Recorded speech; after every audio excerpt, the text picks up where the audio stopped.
All right, for our opening, we're going to turn it over to Mr. Moore for the Pledge of Allegiance and the rest of it. Okay, for the Pledge of Allegiance, we have Ms. Amaya Griffin.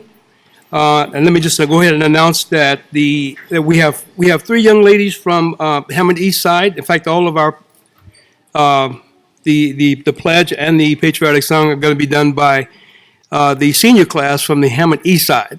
They're all eighth graders, and we'll just ask that during the Pledge of Allegiance that all veterans and active military please render the proper salute. I pledge allegiance to the flag of the United States of America and to the republic for which it stands, one nation, under God, indivisible, with liberty and justice for all.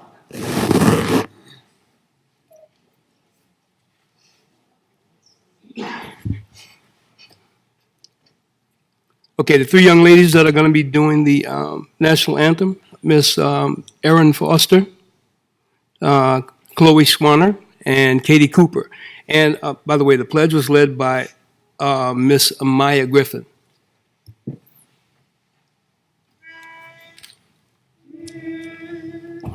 Oh, say, can you see by the dawn's early light what so proudly we hailed at the twilight's last gleaming, whose broad stripes and bright stars through the perilous fight o'er the ramparts we watched were so gallantly streaming, and the rocket's red glare, the bombs bursting in air, gave proof through the night that our flag was still there.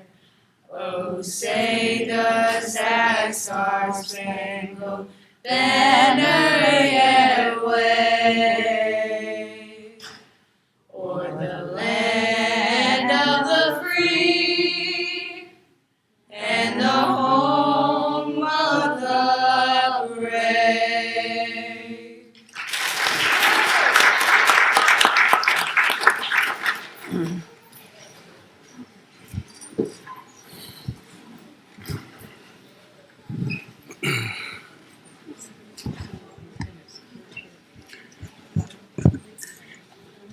Okay, before we go any further, I would like to just thank Mr. Kiles. Mr. Kiles, such a short notice, was able to get the pledge and the national anthem done.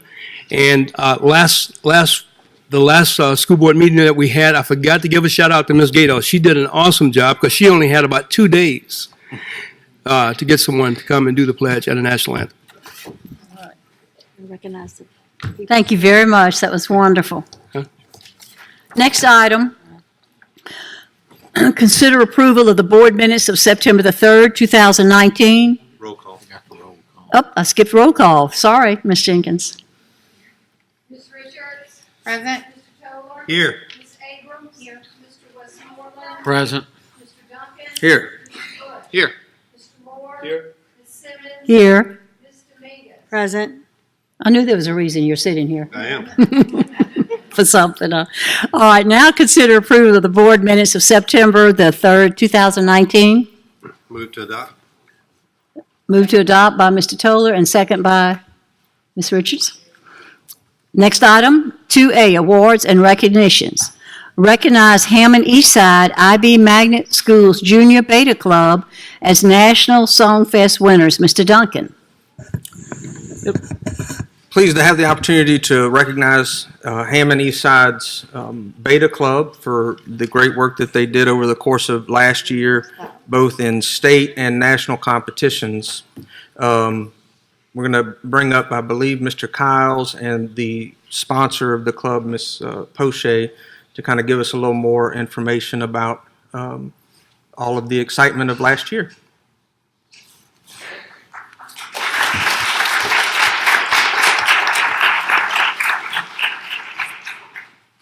All right, good. Hello? All right. Good evening, everyone. I'm glad to be here today, standing before you to acknowledge the students that we have at Hammond Eastside. I know a year ago when I was appointed in the position, they told me, you have a really involved beta club. And so last year they really kind of showered me in and all the involvement that they were in. And I'm just so excited to have Ms. Poche and her team that works with them daily. And they did a great job this last school year, not only in the service aspect, but also showing their talents in the various competitions throughout the year. So I'm going to turn it over to Ms. Poche because I know that she has some more detailed information to share with the body regarding all the accomplishments of the students, as well as recognizing those individuals that assisted her in making all of this possible. So now I'm going to turn it over to Ms. Poche.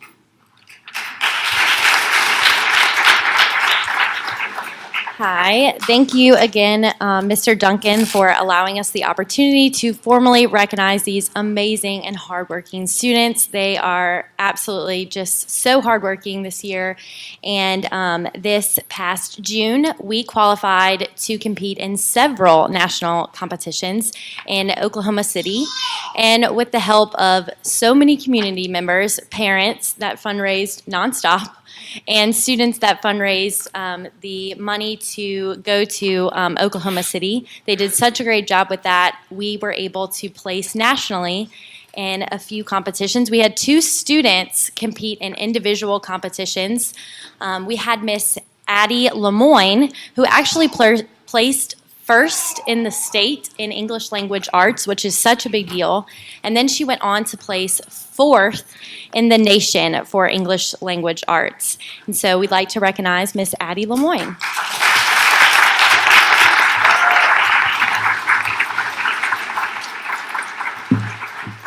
So we have a certificate for Ms. Lemoyne that says a certificate of recognition. This certificate is awarded to Adeline Lemoyne for achieving 1st place in the state and 4th place in the nation for English language arts beta competition. Congratulations.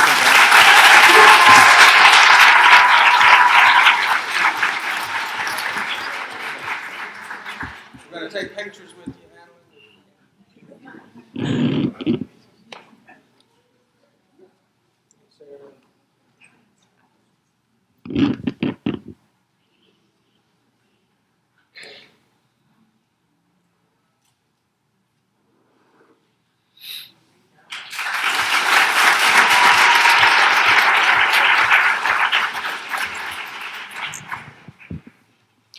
Also, we had a very talented Gracie Babin who placed 5th in the nation for her drawing. She's so talented, and we are so incredibly proud of you. Gracie Babin.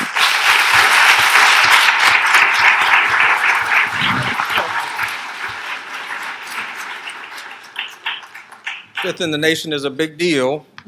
Absolutely. So similarly, we have a certificate of recognition from Ms. Babin that says a certificate of recognition is awarded to Gracie Babin for achieving 5th place in the nation in the drawing beta competition. Congratulations to Ms. Babin.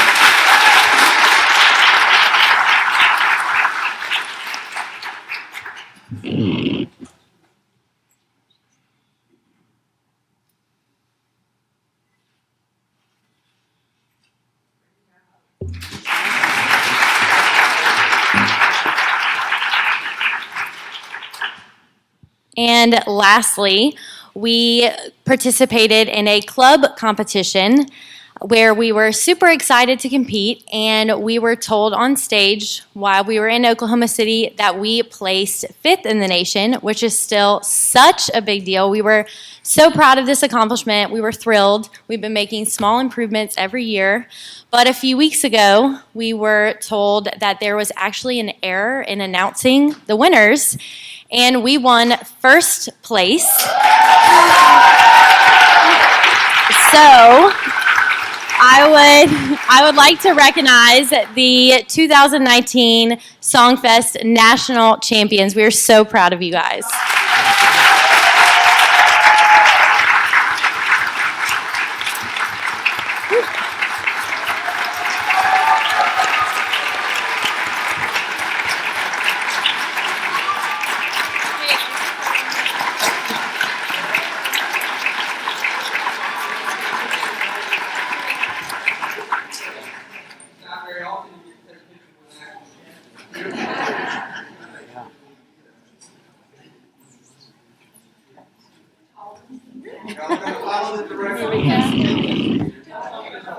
When you have fun with him, right?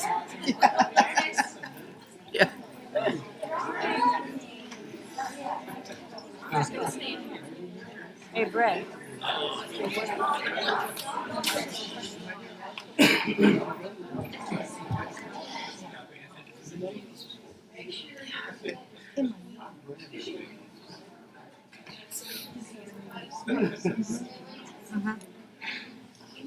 So I'm putting all kind of stuff out now.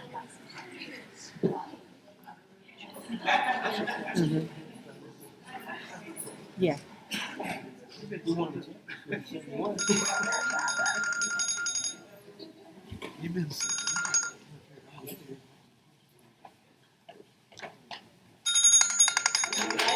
And you got it.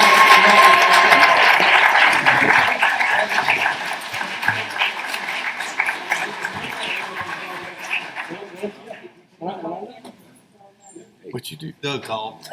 And really quickly, I just want to say a thank you to our Beta Songfest coaches, Miss Maggie Oldendorf, Mr. Scott McDonough, and our administration and the wonderful parents that really stood behind us and made this all possible so our kids could be so successful. So thank you so much. So, anybody else that's here in support of these students, whether they're faculty members or parents, if y'all would stand so that we can just recognize and thank you for your hard work and support.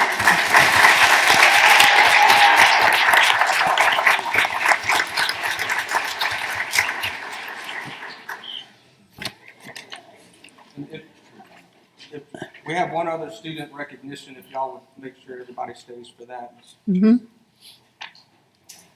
All right, the next item on the agenda, 2B, to recognize the President's Award for the Student of the Month. And I'd like to call up Ms. Lisa Mathern-Rayford, Independence Leadership Academy, and the student Samara Winston.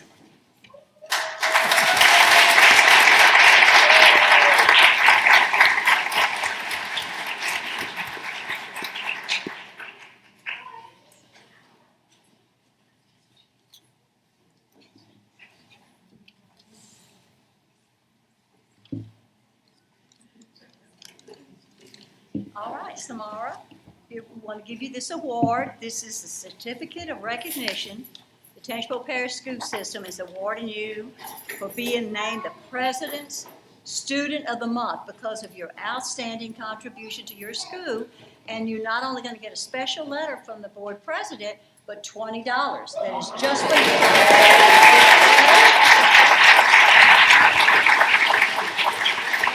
Ms. Rayford is going to talk about it a little bit, so I wanted to present you with this. I am very proud and very honored to introduce this student of the month, Samaria Winston.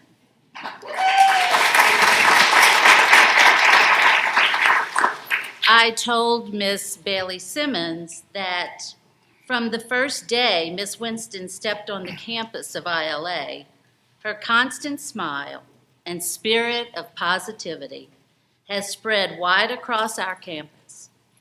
Miss Winston embodies the true spirit of PBIS. Daily, she recommends other students and faculty and staff members for recognition because they made her day, they were nice to her, or they did something nice or worked extra hard in class.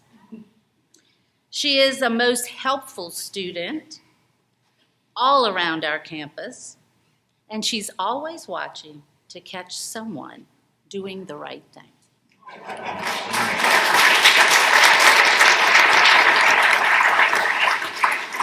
She has also experienced some of the negative side of human nature when students, as they will, name call and such, but she has never let that dim her beautiful smile and all her positive shines always.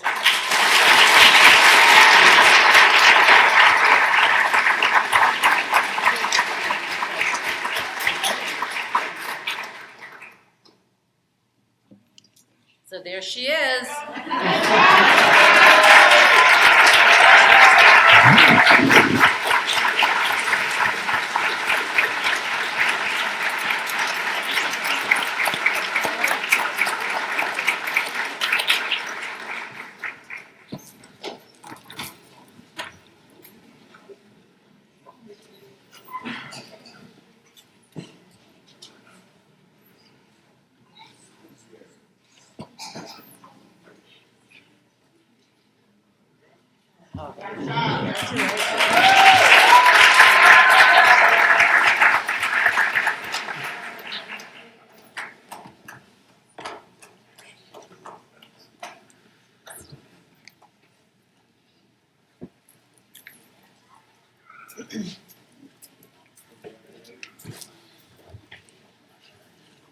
I want to encourage others to nominate students that you know of. Anybody can nominate someone to be the student of the month. And I know there are lots more out there, so we would really welcome those nominations. I'm so proud of that young lady and what she contributes to her school. That's what it's all about. The next item is 3A, academic update on Streamliner project from Spears and Talon. Streamliner, sorry. Miss, Yes. Can we just take a 2-minute recess? A 2-minute recess for you that would like to leave, but we don't want you to leave, but if you want to leave, you can leave, and we'll give you a second to do that.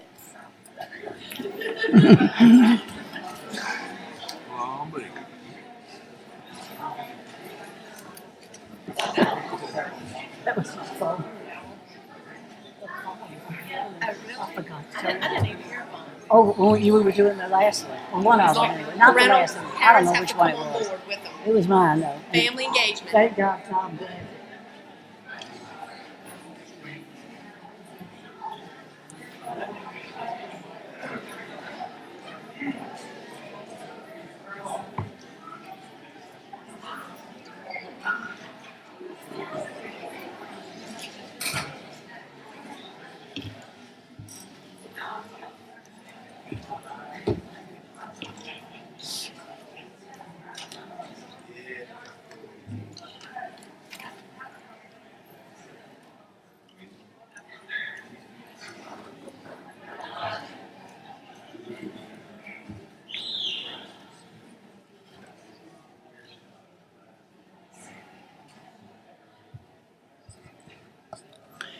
Before you begin, back to the student of the month, today received a text from Elijah Kinchin, who was one of our students of the month.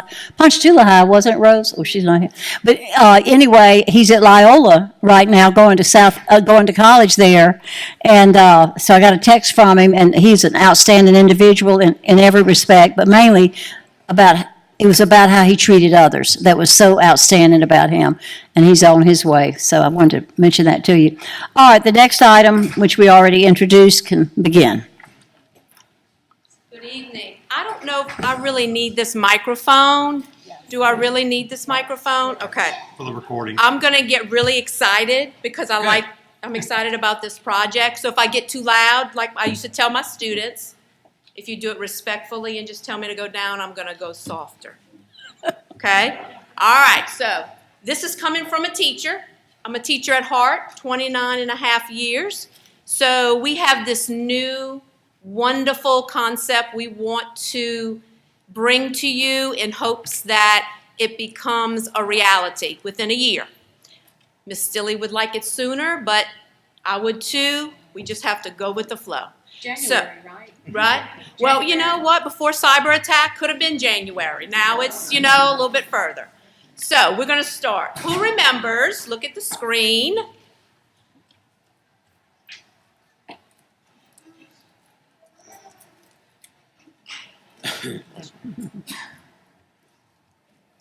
Ours didn't look that good. Oh, our sound is low. Do you remember that sound as a kid? You got excited? What was your favorite ice cream coming down? Nutty Buddies? Right? Say it. I'm telling you. Okay. All right. Next. Anybody remember this one? All right. We go and get a book off the bookmobile. Well, now it's the Streamliner. Get ready. because technology is here, and we want to take the show on the road. And we believe we can do this together, along with community involvement. So I'm going to take you through some of the things that we want to accomplish with the Streamliner, and hope you enjoy it. So our objective with the Streamliner is to engage, empower, and connect. We want to engage families in STREAM activities. I'll let you know what STREAM stands for. But we want this to be parental involvement at schools, community involvement, always focusing around that. We want to empower parents and guardians. You all know with the new Eureka curriculum, it's hard for parents to help children, but we take the bus on the road. Not only are we putting out STREAM activities, but we're putting in information from our Family Engagement Center with the hottest things that parents need to know.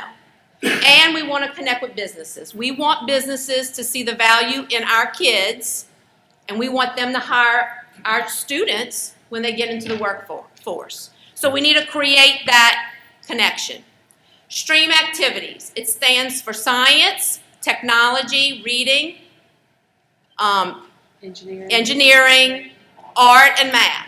And it exposes students to the creative process. Meaningful collaboration increases critical thinking, hands-on learning experiences, encourages girls. There's a shortage in girls that go into science and engineering. So we want to encourage those girls to get into that field.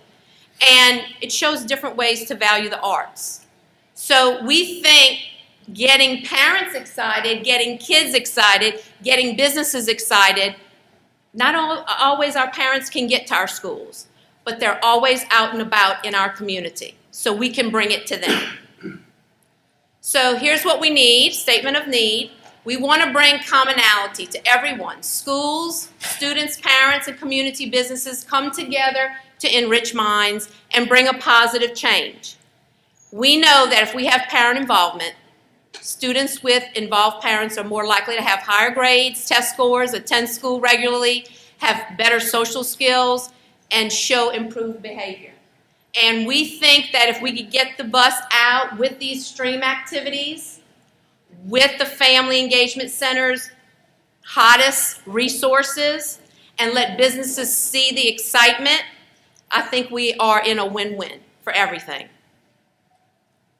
Our program description, STREAM activities become mobile. You know, we have to think outside the box. Our workshops, when we present at the Technology Center, are getting less and less because teachers just have more and more things to do, and it's harder for them to come. It's harder for parents to get out to schools. But we feel like on the bus, which is going to be a little bit different from our neighboring bus, and I'll show you theirs in a few minutes. We want the STREAM activities.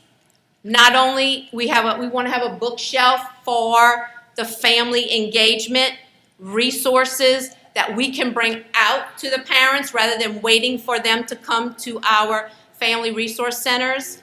And we want to connect with businesses. We want businesses to see the value in what we are doing and then hire our students later on. So our outcome. It adds value to the classrooms, to our schools. It ignites a fire in our students. Students love doing these activities. It gets them excited about learning. We want to showcase our public schools. We want to show the public why it's important to come to our schools. What makes us the best of the best? We want to eventually, instead of having PE classes, or in addition to PE classes, within the PE classes, have some STREAM activities. Within art, have some STREAM labs. So we're taking what is the normal and making it a little different with including these activities. And we want businesses to value, our students for the future. We have no money. How are we going to pay for this? Because we broke. Well, we're hoping the next step after this is to invite businesses to come to a meeting here so we can show them what we really want to do. Grants. Already applied for is the on-course grant. $20,000 worth of money. We can get anywhere between 5 and that amount. We should know by October 9 if we receive it. Exxon grant, the proposal went out today. That's $5,000 per year because the families that work for Exxon actually come and volunteer on the bus, which is a perfect fit for us. It's all about family engagement. Also, before I left, Entergy grant, I spoke to the lady that I've been contacting, and one grant she told me to fill out was closed. The other grant she told me to go ahead and fill out, so I'm in the process of filling that out, and any fundraisers we have. So the way we're going to hit our businesses is $5,000 or more. You get certain things, recognition within the bus wrap on the bus, a sponsor board will be for the $2,500 to $1,000. You know, logos on our event materials, Facebook posts, all the things that a business would want. We want them to know we value them and what they're giving back to us. So what's on the bus? Well, we need to renovate the bus like an RV because it needs a generator, it needs electrical outlet, it needs to be functioning and running. We actually want to put a lift kit so that we can get wheelchair-bound students on the bus. We're going to need to paint the bus, build counters, purchase computers and equipment, flexible seating, bookshelf. So all the things that we want to make the bus look the way we want to. What does it look like? This is our neighboring parishes bus. They are the Steam Express. So before they added the R into it, they did the Steam Express. So this is a bus wrap outside the bus to make it look like a train. They do have a train horn. We will have an ocean liner horn, just letting you know. Inside the bus, short counters on one side. They have virtual reality equipment. They have coding robots. They have a long counter on the other side. When we're driving the bus from place to place, no passengers are allowed in the bus except for the driver because, of course, we're taking all the seats out and leaving enough room for people to move around on it. And then we have those flexible seating stools that go right under the counter. This is just different things that were on the bus that are the stream activities. We have digital microscope. We have some magnetic walls we want to put in. And all equipment is in a locked charging station. So all that equipment stays locked on the bus so you don't have to put it on and put it off. Because eventually, you know, we want to be outside of Walmart and say, hey, the streamliners outside of Walmart, come visit us. Or we want to be at Ham and Blues smoking barbecue thing. Because that's where our kids are at, that's where our parents are at. That's how we can impact them the most. So what do we need from you? We just really want your support and hope that you like the idea enough to get on the streamliner. Let's see if our horn will play.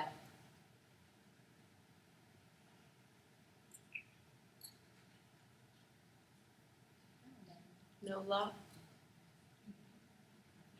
Well, our bus will have a ocean liner horn. I'm just letting you know, everybody in here, because when we pull up, we're going to sound the horn because people need to know we're coming.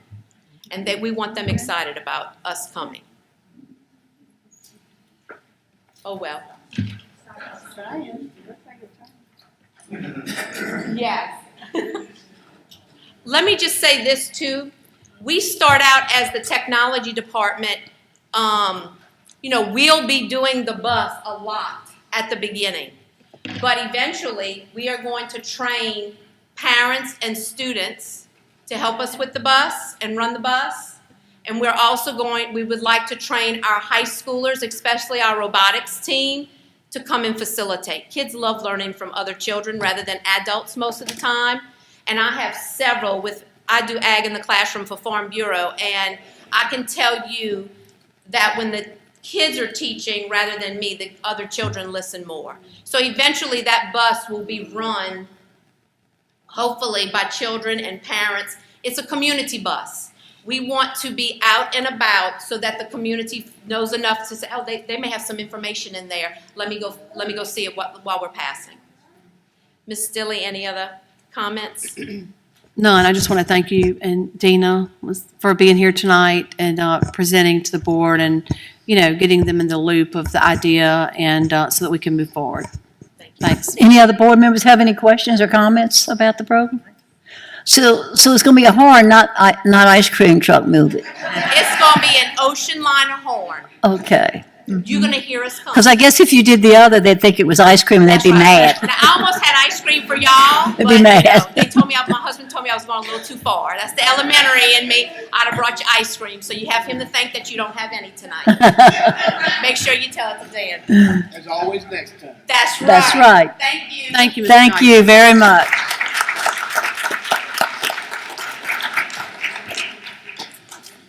All right, next item, consider committee reports, Personnel Committee, September 17th, 2019. Do I have a motion? I'll make a motion to accept. Ms. Dominguez, the second, I'll second. by Ms. Robbins. All right, any objection?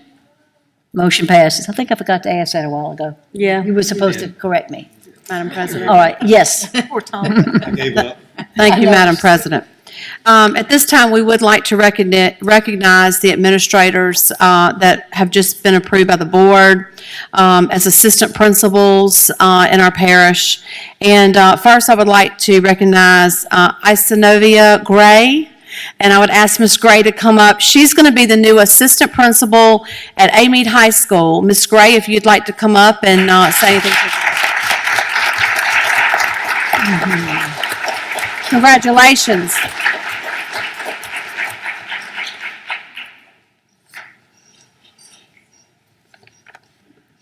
Good evening. Good Good evening. evening. My name is Isanova Durio Gray, and it is my honor and my privilege to accept this position. I am, first of all, honored because I have an opportunity to work alongside a visionary, Dr. Travis Ford. I understand his plan, I support it, and I'm looking forward to being a part of his team. It is also my privilege because I have a legacy in this parish that most people do not know. Although I am not from Tangible Hope Parish, my family is. I have aunties that worked in this system for over 30 plus years. Wow. One in Laranja, her name is, excuse me, I get excited, Miss Carter Middenair. I have one that was in Tangible Hope Parish, her name was Burnett Coleman. I have a great-grandfather that had a legacy in this parish because he worked with the earlier school system, and he was a part of the ag department. So somehow I have found myself back here to continue the legacy that I know that they have already established. It is my honor, it is my passion. I have over 27 years in education, 18 years in the classroom. Besides that, I have been a principal, curriculum director, I have been an instructional strategist, a consultant, and so many other things in between. But tonight I am an assistant principal with honor. I accept this position and I promise you that the passion that I have for education will extend to every child and every place that you allow me to put my hands. Tonight I have brought along with me my husband of 34 years, Beverly Gray, my daughter and my grandson, and my sister.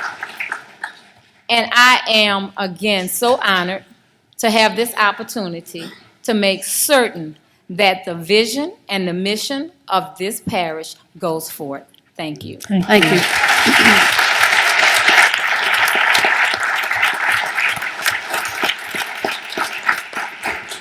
Ms. Gray, congratulations, and we're very excited to have you at Amite High School, and we're looking forward to great things there. Thank you, Dr. Ford. Next, we'd like to recognize Mr. Ryan Joseph.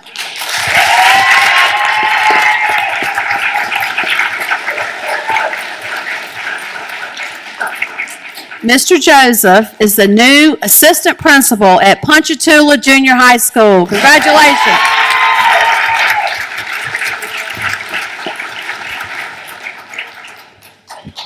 Thank you, Ms. Stilley.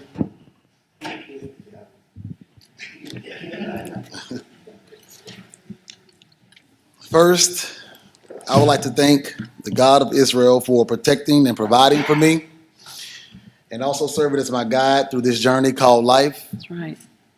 I would like to thank my wife Chastity and my children Maya, Jillian, Benjamin, and Jeremy for believing in me and supporting me in everything I've ever done. And also my other babies, Alexandra and Aubrey, and Honor and Lion. Y'all can stand. These are all my children and my wife. I would also like to thank my parents, former Superintendent Louis Joseph, teacher of 30 plus years, Rosemary Joseph, and the rest of my family for instilling morals and values in me and ensuring that education was a top priority in my life. To Ms. Stilley, the board members, and the interviewing team, I would like to thank you all for giving me an opportunity to become a school leader in the Tangipahoa Parish School System and having confidence that I'm the best candidate to serve as assistant principal of Ponchatoula Junior High School. My ultimate goal is to make a positive impact on every student that I serve and to make their junior high school years a safe and a positive experience. I would also like to thank the administrative team, Ms. Crevetto, she wasn't able to make it tonight, Ms. Monaster, Dr. Grove, Ms. Genoble, Ms. Hurst, and at Ponchatoula Junior High School, along with the faculty and staff for welcoming me to the campus with open arms and accepting me as a part of the PJHS family. I recognize that this is a wonderful opportunity for me to grow in the Tangipahoa Parish School System and be a part of great things in the Ponchatoula community. I will surely use this opportunity to uphold our parish motto of being respectful, compassionate, and great. Again, I thank you all for allowing me to lead a great school and a great school system. Thank you.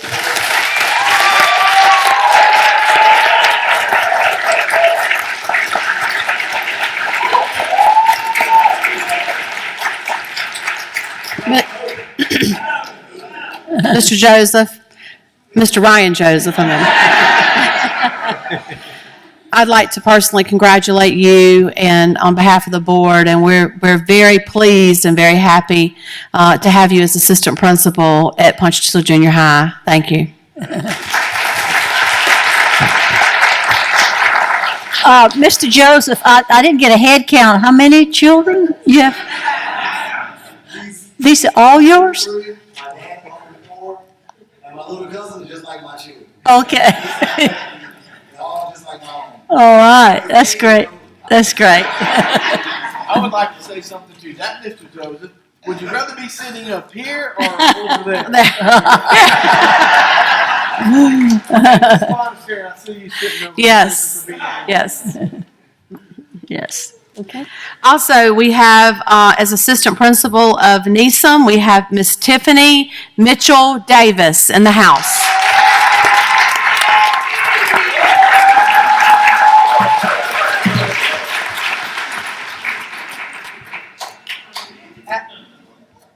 Can you tell she's my mom? Yeah. She's gonna make sure I'm good. First of all, I would foremost would like to thank the Heavenly Father for ordering my steps for my journey this far. I'm thankful for the great support team who I can identify as these people, if you don't mind standing. My parents, my husband couldn't make it. He's out working out of state. So my parents, my siblings, my child, my other two are away in college and high school, and my good friend.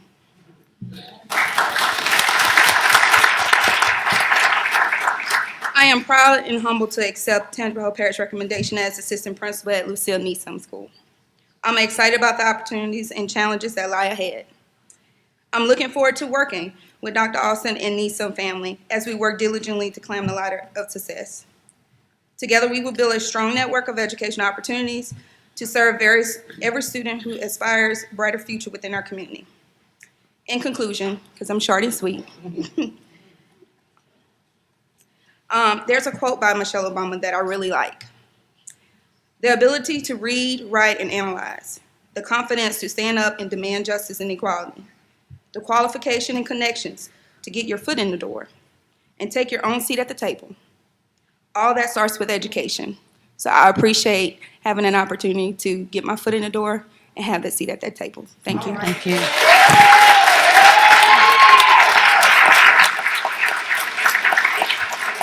Miss Mitchell Davis, I want to, on behalf of the board and all of us, want to personally congratulate you on this accomplishment, and we wish you well. We're very excited that you're part of our leadership team at NESOM. So have a good year. Thank you. I also, at this time, would like to recognize two of our curriculum facilitators that will be supporting teachers across our parish at different schools. We have Miss Eureka Dalton. Miss Dalton, if you would like to come up and first. And then we also have Miss Melanie Monaster. I'd like for Miss Monaster to come up as well. And if you guys would like to say a few words, we would be happy to hear from you. But congratulations on your recommendation for curriculum facilitator. I wasn't prepared to speak. But like I tell my students, you always have to be prepared because all life is a stage. So that being said, I am very appreciative of this role. I am a product of Independence High School. Right. And I see my principal over there. And I worked in the parish at Ponchatoula Junior High School for 10 years. I love this parish, grew up here my whole life except for a little stint in St. Helena, which I love St. Helena Parish as well. I thank Coach Ron, because that's what I always have called him, for believing in me, and I won't let you down. Thank you so much. Well, congratulations. Miss Dalton, do you have any family members that you'd like to introduce? We're going to say something about them. It's not all about me, right? You're the spotlight. This is my fiance, Travis Austin, and he works at Laranja High School. Yeah. And that's my baby. That's my daughter. And It's like your sister. Trying to disrupt our program. So. Congratulations.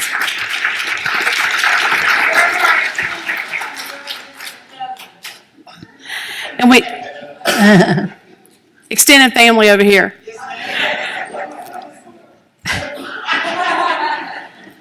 We also have Melanie Monaster, who will serve as a curriculum facilitator to help support teachers across the parish as well at our schools.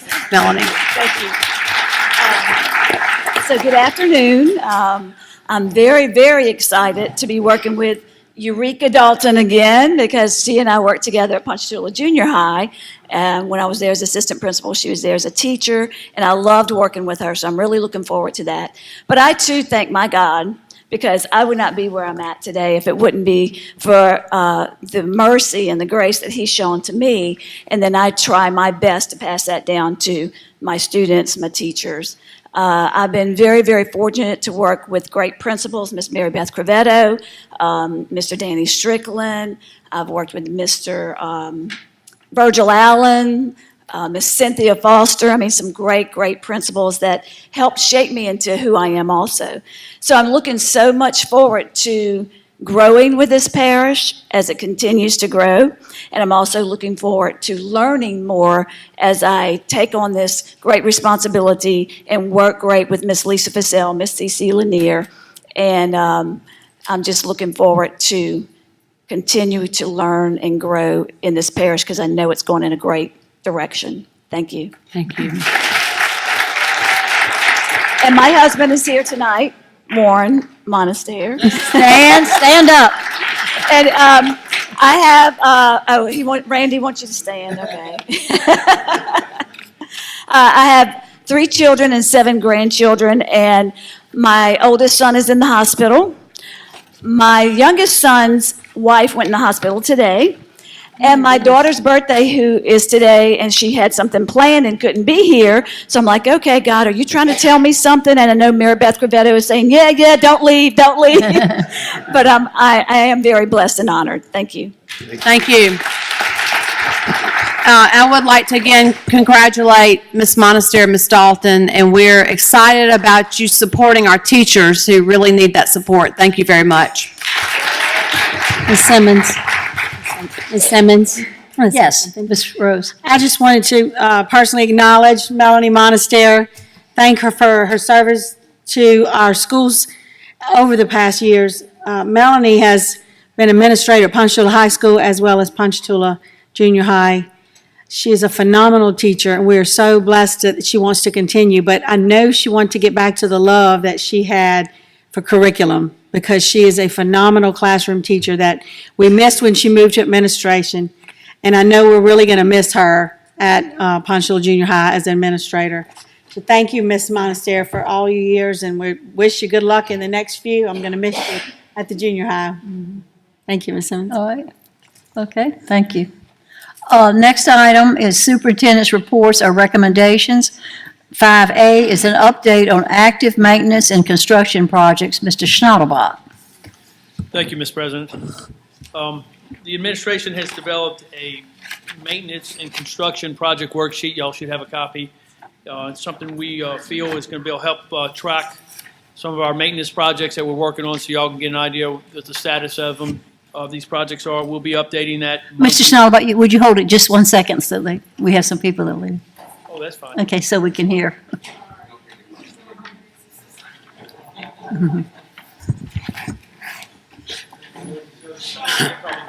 That's all right.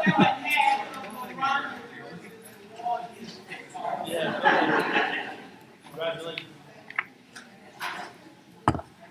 I know you're going to do this. Rain or shine, right?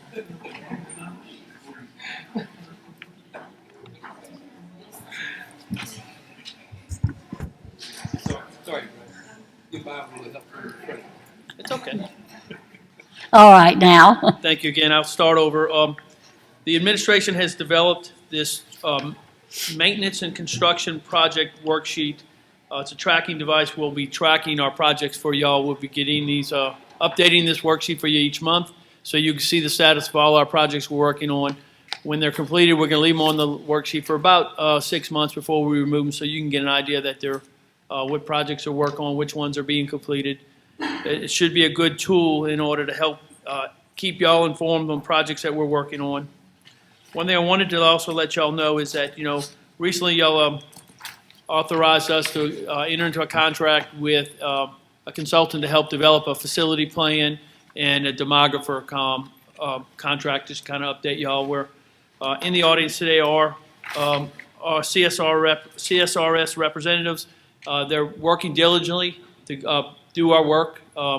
Todd Mann, has been visiting our campuses and meeting with our principals. He's taken an assessment of our facilities, looking at our modular buildings mainly, because one of the things they're focusing at on their consulting agreement for us is to look at our enrollment projections and to look at how we can eliminate the use of modular classrooms in our campuses.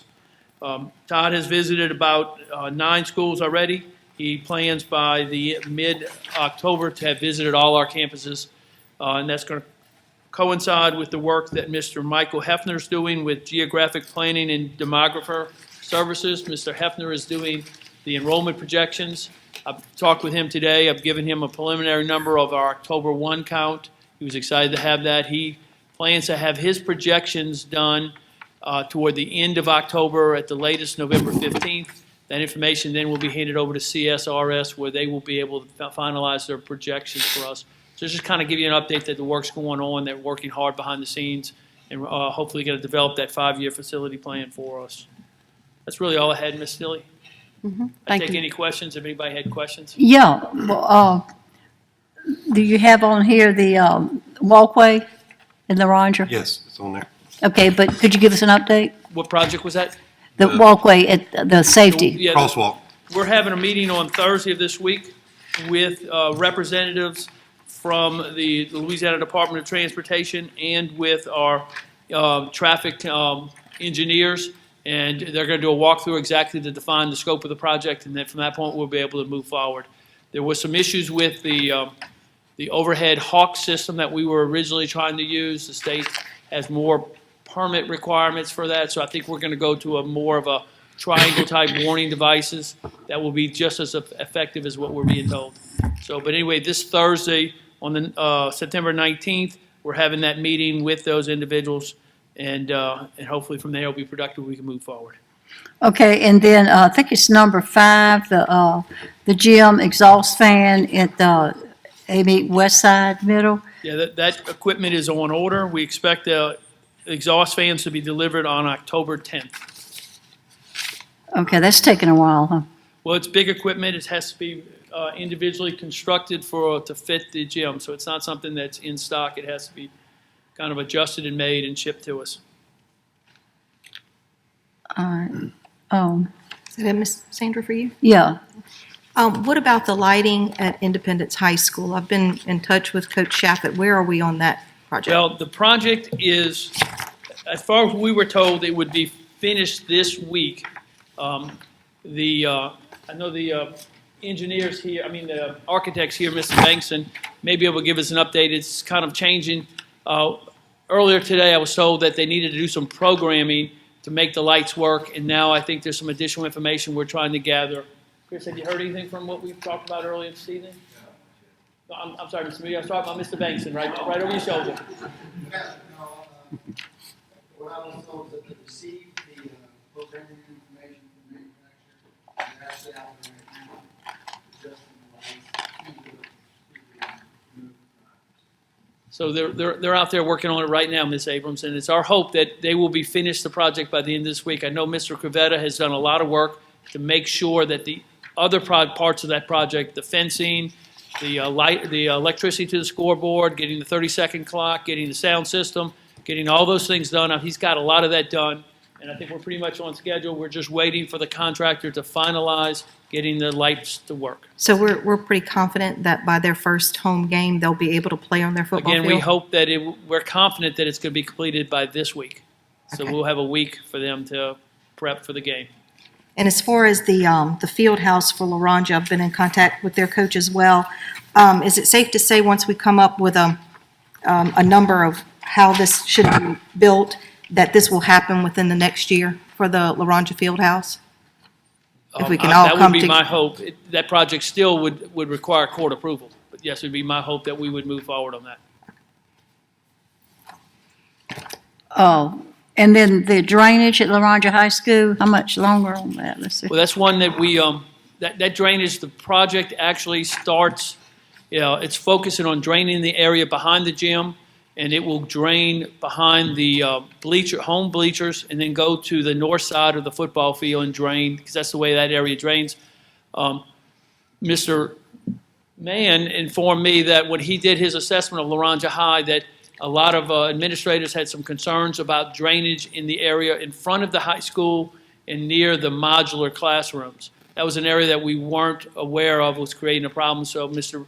Bankson and I talked yesterday, and we're going to get out there and look and see if we need to readjust that. It was our hope that that project would be bid and construction would start after football season, maybe in the middle to end of December. But we want to look to make sure that we're tackling the drainage problems all together, so we want to reassess whether we need to be looking at something that focuses toward the front of the school and near the modular. So we're going to reassess that, Ms. Simmons, before we go out to bid. That's number 38 you're speaking of, I don't have. That's the LaRonja drainage Yeah. project. I'm not Now, sure and exactly. so, that's all got to be done before we do the field house, right? Yes. I mean, it's connected.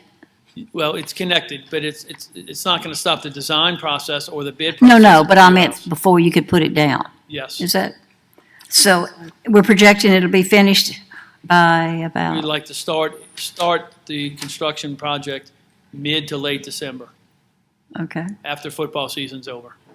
And back to the gym at the LaRonja Middle, not LaRonja, A-Meet West Side. Do they have anything in there now when they play in the gym? Do you Yeah, have- well, at first, the beginning of the season, there was a limited electricity serving the A-Meet High Amy West Side Gym.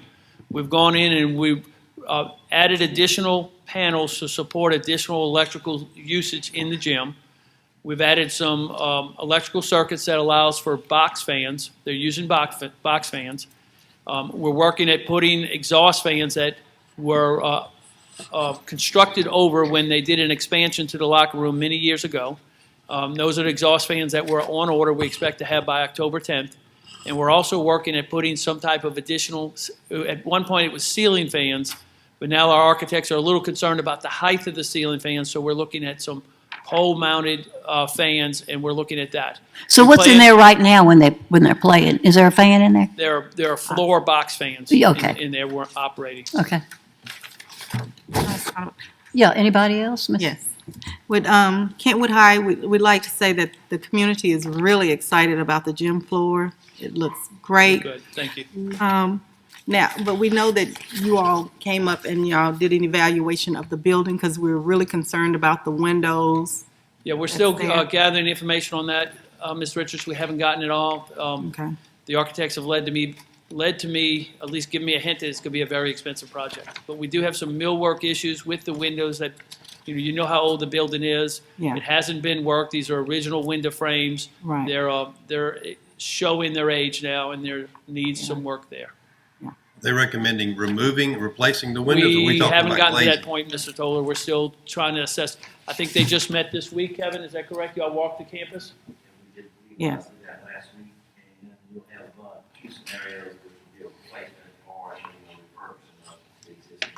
Like a reglaze?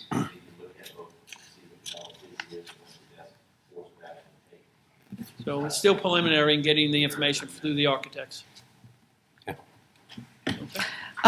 Just to, anybody else? I had one. Oh, Mr. Duncan? First, thank you for the new spreadsheet. I think you guys did a great job on it, and it's helpful. What it reminded me of, though, was when y'all used to give us the spreadsheets broken down by fund, meaning where we had the, like the Hammond Delegation Fund, the pending projects that were being funded out of the Hammond Delegation Fund. I haven't seen one of those spreadsheets in a while, and I was wondering, do we still keep that kind of a spreadsheet? Not really. Now that we have one for maintenance work, we have one fund parish-wide. We no longer have the individual funds. We no longer break the cost down by individual districts. On this particular worksheet, I have identified what is paid out of maintenance and what's paid out of capital Right, projects. and I'm just talking about the capital funds, like the ones that I know we have we still have a few dollars left in a couple of those delegation-based Mr. funds. Duncan, we're operating under the thought that if there is restricted funds, we spend those funds first. So if we're doing a capital project on that list, if there's restricted funds, we're going to spend those dollars before we spend parish-wide dollars. I understand that. I'm wondering, do we have somewhere for those funds that still have a little bit of money in them, do we have an accounting that we can look at somewhere to see how much are left in any of those local funds, and then what projects are pending? It is in our budget book, what's left in those balances, and we can get that to you. Right now, we're still rebuilding our accounting system, so if you wanted me to generate an accounting report, I could not do that today. Okay, but we're getting close. We're still working around the clock trying to rebuild that, but there is a budgeted on our budget book in the capital project section. There is an estimated balance, and we're pretty much going to be close to that. on each of those funds. On each. And then I guess I could go through here, maybe, and identify any of those capital projects that I can get have. you something, Mr. Duncan, that will show you what the balances are on those. Well, and the reason I'm interested, one reason I'm interested is because you mentioned that the CSRS people are here, and I know that's one of the things that we might be talking about with them as far as any capital projects that we want to make sure we're funding out of those, like you said, out of those funds first as we're trying to fund all of those different things. But anyway, thank you. This is really good information. I appreciate the work y'all did. Any other board members have questions or comments? This really helps a lot to be able to see this spreadsheet, where we are and where we're going, so I really appreciate it, and especially those that say work completed. Thank you. And it'll be updated monthly, so. Thank you. Provided to the board. Thank you. Thank you, Mr. All right, next item would be, we're still with Ms. Stilley's reports, so that would be item 5B. I'd like to refer a policy JCEB, which is student harassment and intimidation policy, to our next policy committee. And ask the board to approve that. Move. Moved by Mr. Toller, seconded by? Second. By Mr. Mingus. Any objection? Motion passes. Next item, C. Yes. For the superintendent's update, just a couple things. One, in an effort to continue our engagement and feedback with the community, one of the things that our team will be doing is attending the Tangipahoa Federation of Teachers are having a meeting on September 24th at the library in AMEET, and also in the 26th that same week at North Oaks at the Dufresh Center. And I, along with the administrative team, will be going there to speak with our teachers, get feedback from them, and provide information. I think it's really important that we keep our earlobe to the ground and listen to the teachers' input on different things. As well, we have the regular teacher advisory that is made up of Teacher of the Years from all of our schools, and we meet with them on September the 26th. We have our first parent advisory on October 22nd. We put out on social media for any parents with children in our schools if they were interested in serving on our parent advisory, and our first meeting will be October the 22nd at the parish library here in AMEET. Our citizens advisory, which is related to our desegregation case, is the next meeting is September the 27th. And we're continually looking at ways to engage with our community and our stakeholders to get their feedback and input as we move our district forward. Secondly, our Handle with Care trainings, we have been working on those trainings. We've had different weeks where we've offered options for our administrators, but every school principal and administrator, assistant principal is attending the training. They're teaching them the proper ways to de-escalate students and also to restrain them. And we recently had an event at Ponchatoula High where one of our administrators was recently trained about 2 weeks ago, and that administrator used the proper restraint on that student. We also want to work with our teachers at their, maybe go to a school and do a faculty meeting on just some simple things that they can do to de-escalate and students that are in a volatile situation. So I just wanted to update you on that. We had administrators actually this week, another cycle of administrators going through this training. Thirdly, our parish fair will be here before we know it. It starts on September the 30th and it will run through October the 6th. And October the 4th, which is a Friday, we are out of school for the Tangipahoa Parish Fair. And we take this day off of school to support the fair. We have this kind of conversation every year, you know, is that a day that maybe we could have school? And we want our students and our residents in our parish to support our parish fair. So again, this year, we are taking that day to do that. So we would like to ensure that all of our schools, from the elementary students to the high school students, participate in our parish fair. There's all kinds of things that they can do, from spelling bees to the band to cheerleading to contests and booths. And we will be putting all of that out on social media, and we've also have already shared that with our school principals. But really just want to encourage all of us to pull together and support our parish and the parish fair this year. Let's just make it the best year yet for our parish here in AMEET. We'll house that fair this year as they do every year. Fourthly, this is the last thing. Don Massey, who is our Chief Compliance Officer, filed yesterday a report for the court. It's his end-of-the-year report. You have in front of you, board members have a copy of the report that he filed with Judge LaMelle. The report is very favorable for the work that we've been doing, all of us have been doing here in the district. all that we've been doing to help resolve this federal case, this desegregation case. And we will continue to work with our lead negotiating attorneys that have been identified by Judge LaMelle to reach that final resolution for the case. So just wanted to give you a hard copy of that so you could become familiar with the report that was filed yesterday in the court. That's all I have, Madam President. All right, thank you. All right, next item, personal privilege, board member comments. Mr. Westmoreland. Good. All right, Ms. Dominguez. I just wanted to mention about the Tangipahoa government or parish. We're celebrating 150 years, and they're having a big celebration in A-Meet on Saturday. They're having a parade at 10 o'clock, and then a lot of activities at the Florida Parishes Arena. So I hope we'll encourage our people to go to that. It should be a great celebrating 150 years of our parish. Mm-hmm. I just want to thank the ladies at the Tourism Commission and all the ones that keep sending in invitations, and they've been working very hard to make this a great celebration throughout the year. So just wanted to comment about that. Mr. Moore. Yep. I just want to thank you again, Mr. Cowles. I know it was a short notice once again, but those 4 young ladies did a fantastic job. I know the pressure they were under such short notice, with such a short period of time to practice, to rehearse what they did. So thank you. All right, Mr. Bush. We'll go right here, Mr. Toller.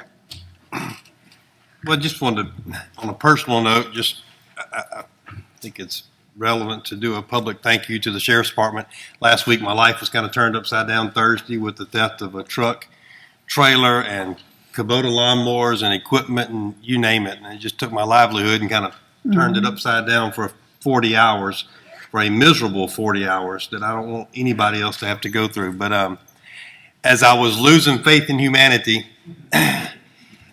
reached out to the Sheriff's Department for help on Facebook, and there was like 2,300 shares on Facebook and 16 credible tips from Facebook. And I mean, just helped the Sheriff's Department solve this case and recover my truck really quick.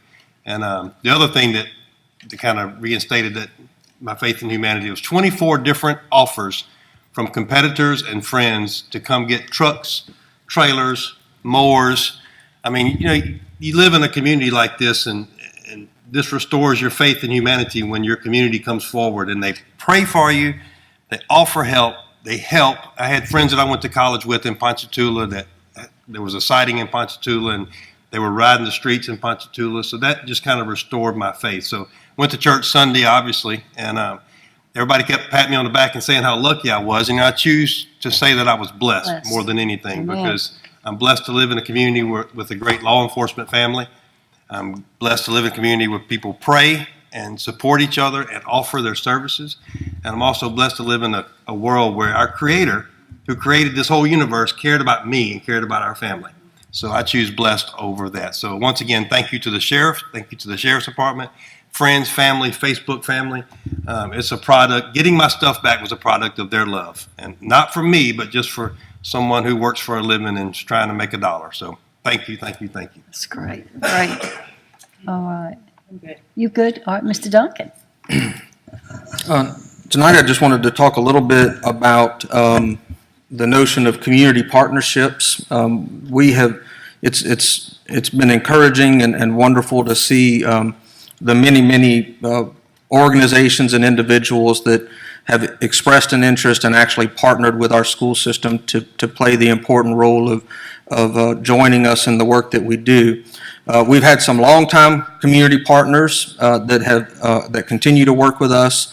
For example, the city of Hammond has had their after-school program for a number of years now, and they're going to continue. I believe they're going to be starting that program up, if they haven't already, just within the next week or so.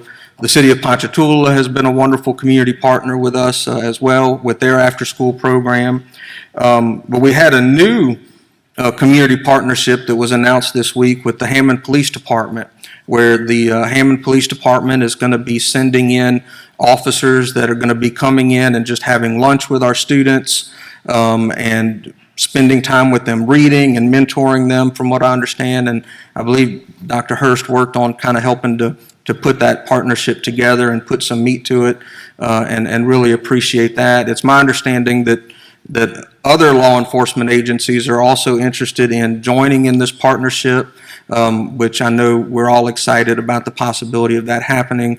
I believe we're going to be providing them meals in exchange for that cooperative endeavor. Is that right?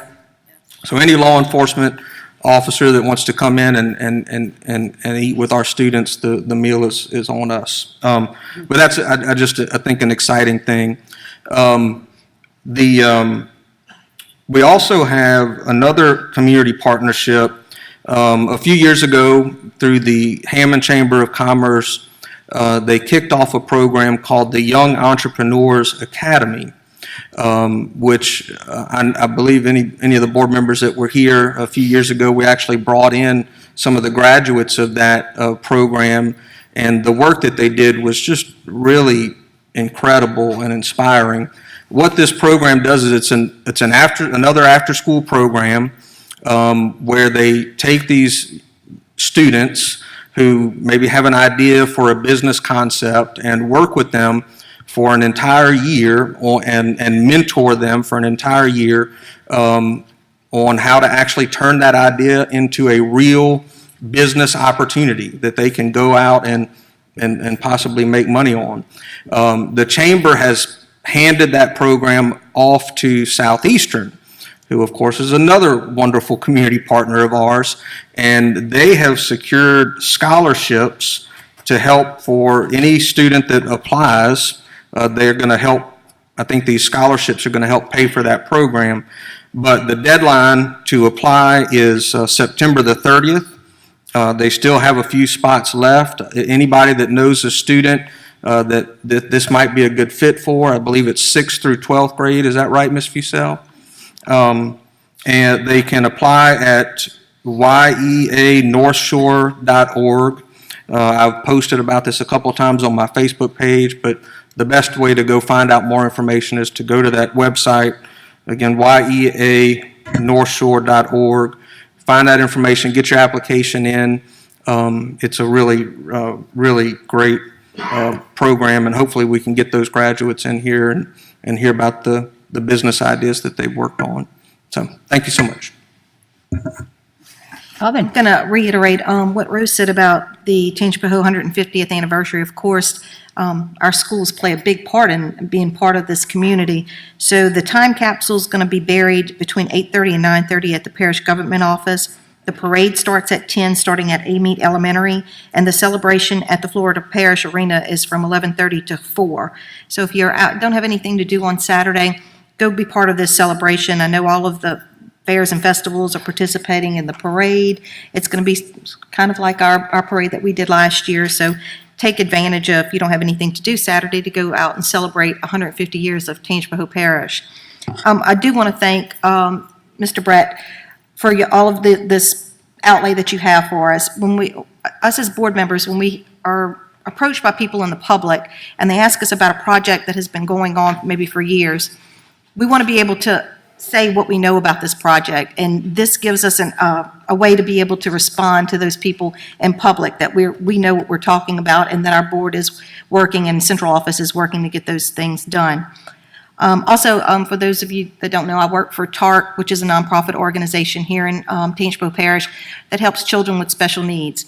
A lot of our special need individuals go to Tangipahoa Parish schools, and we're going to be starting our Penny Power program in October. So when your kids come home and start asking you for dollars and pennies and go in your couch cushions and those kind of things to get the money, please know that you're going to help fund children within our school system as well. So we're going to be asking that you just send whatever you can. We don't have to be pennies. We have to count all of that. You can send checks too. But we just want to thank you for all of your support over the years for TARC and our individuals with special needs. Of course, I get the March Radiothon checks. Yeah, you do. But I need to say this one last thing. Independence won, but so did LaRonja Wolves. We beat Amite. Thank you, guys. Yeah. We did such an awesome job in overtime. Yeah. All right. the Kentwood delegation respond, or Let's not go there. It was a good game. It was a great It was a great game. and nobody got hurt in the heat. Exactly. It was great. It was a great game, and everybody was such great sports out there. So congratulations to both teams. Yeah. I just want to mention and brag a little bit. I was at Meade High visiting, and Mr. Ford took me to many, many rooms and showed me what he was doing there.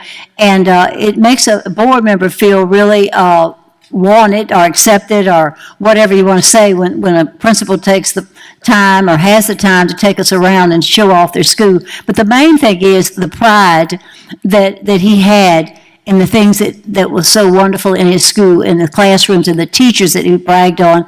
And every room we went in, now maybe he was selective, but we went in a lot. And the kids were so engaged, the teachers were, you could see that they were happy to be there. They wanted to be in those rooms. And I just enjoyed it so much when he took me and showed me all the things that he's proud of there. All right, Miss Stilley, did you have anything else? Miss Simmons, Yeah. I'm going to go back and say something, even though it doesn't have to do with Ponchatoula, but when you Sure. said Laranja and they meet again, I thought about this. Laranja High School is the only school that does not have a field house. That's right. We need to fix that as soon as we possibly can. And I just want to say that because they've been a phenomenal school in our parish with Coach Morris. I still remember that way back in the day, and all these the Boyettes and all these great families. Mr. Donnerbach, let's speed that project up and let's make this happen. Thank you for saying that. I know it's Mr. not Rand. your fault, but let's get this happening before too much. Yeah, thank you. And we're working on it as you speak. Okay. Right, we're working on that to make it happen. Thank you. Anybody else? All right, let's see. Mr. Westmoreland, you want to read the cases for tonight? Yes, I will. We'll go in executive session to consider 7A, the case of Rudolph Petho versus Will Parish School Board and Margaret Harvey on behalf of Malaya Harvey and Kendrian Ratcliffe versus Tangipahoa Parish School System et al. Part B, consider the case of Rudolph Petho versus Tangipahoa Parish School Board, Tangi 180000134 by the Moody Law Firm. And subsection C, consider the case, and they all seem to be the same, I'm not sure, but case of Margaret Harvey on behalf of Malaya Harvey and Kendrian Ratcliffe versus Tangipahoa Parish School System et al. 2018-3020 at the 21st JDC Division E. Moody Law Firm. Move that we go into executive. All right, do we have a second, Mr. Mingus? Any objection? Oh, we have 2 public inputs when we get back, so.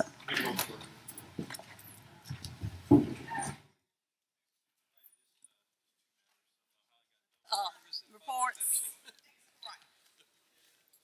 Session beginning, okay? Yes. We're going to take no action on A and C. On B, we're going to accept the recommendation of our council.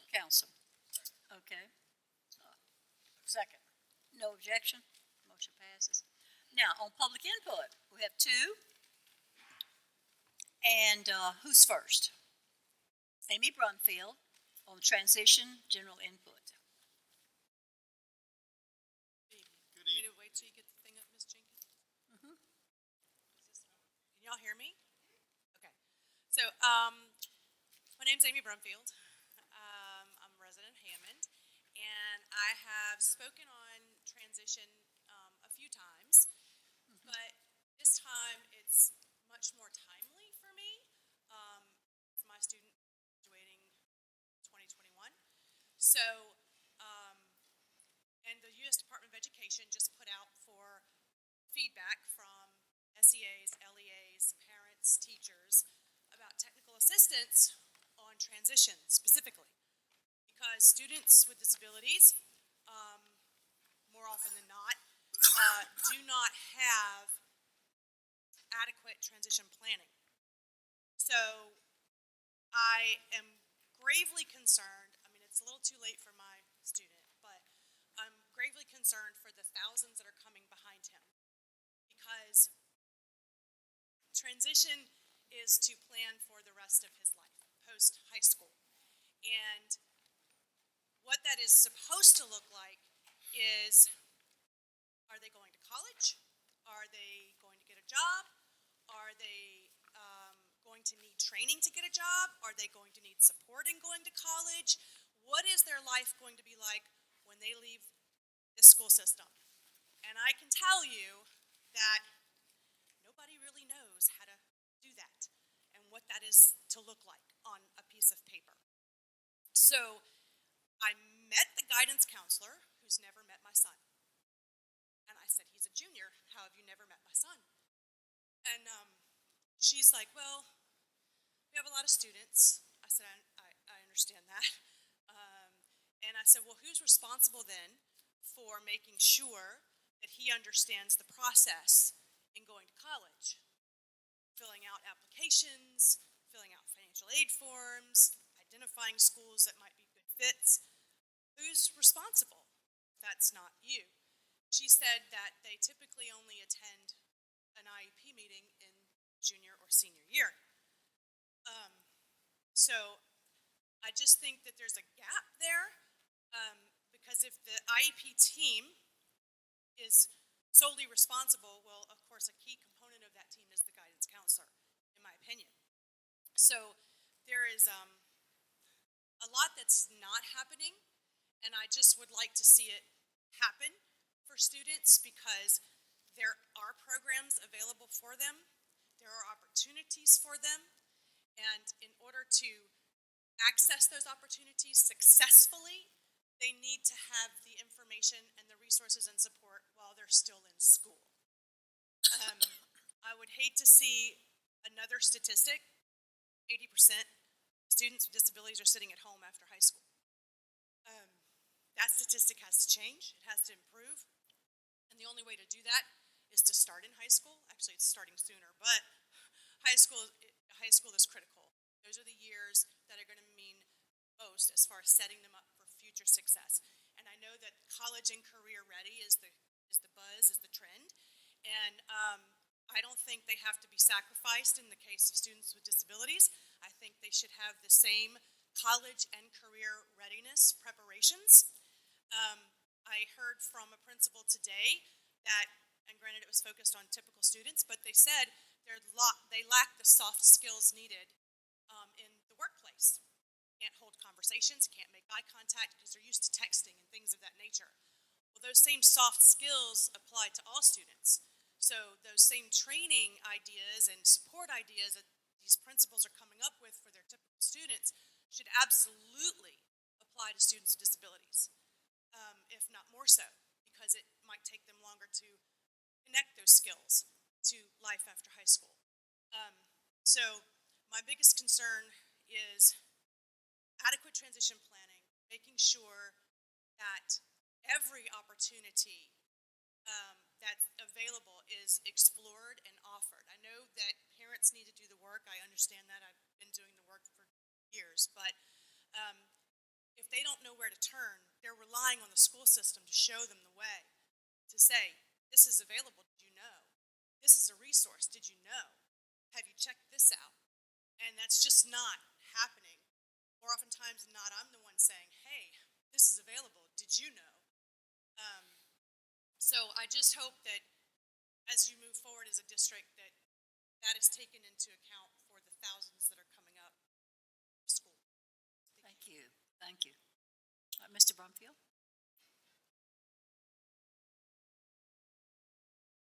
Brumfield, Hammond, Louisiana. A bit of background, some of you guys may not. Two decades ago when I got out of the military, Tantrum Parish, I knew I'd be starting a family fairly soon, so I started looking at the education systems. And I pretty quickly realized and verified there was and still isn't any realistic metric evaluating how effective a teacher. I'm going to tell some other. I looked at other school systems. Years ago, I even looked at St. Tammany school system. I embedded myself. Got to look teachers closer. It's kind of interesting. I don't think there's anything they do we can't. It's within our ability.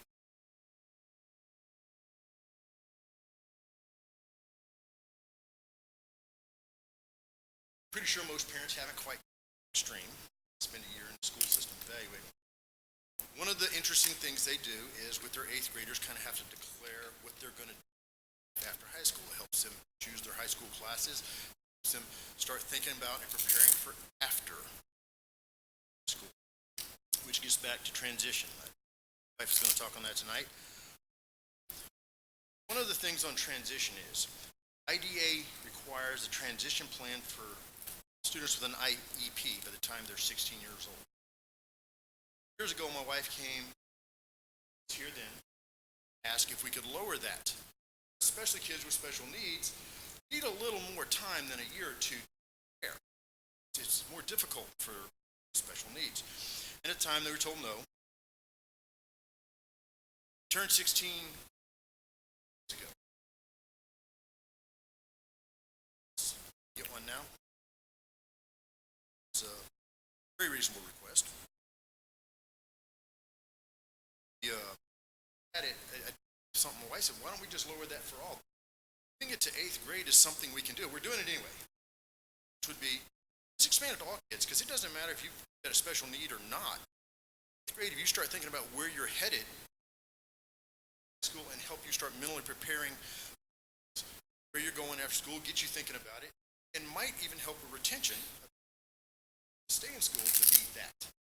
That is. Transition a little bit to this popular territory is, when we first started the IB program, well, effective is this. After Mr. Duncan says, give it time, give it a chance. Back a few years later, I was asking people, how well is the IB program doing? Give it time. I don't know how much time it needs for us to figure it out. There are a lot of positive things about that. Good things. It's a lot of training, a lot of money to train these teachers, and we're losing them to retention issues because we train them and they leave. Last year we had less than 40 IB programs graduate. Yet, 20%, almost 20, 1 in 5 kids that dropped out. Basically,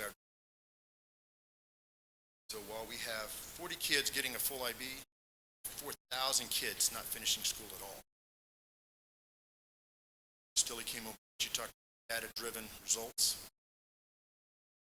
I don't know how much money we're spending on IB. To just think about how much money are we spending on that for those 40 kids versus the 4,000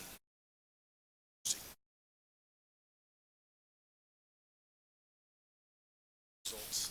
We need to take a serious look. How much money are we spending on that versus?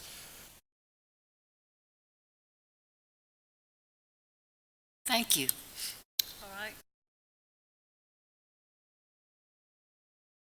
This ends the meeting then. Okay, we have a motion? Like we can just end. Okay.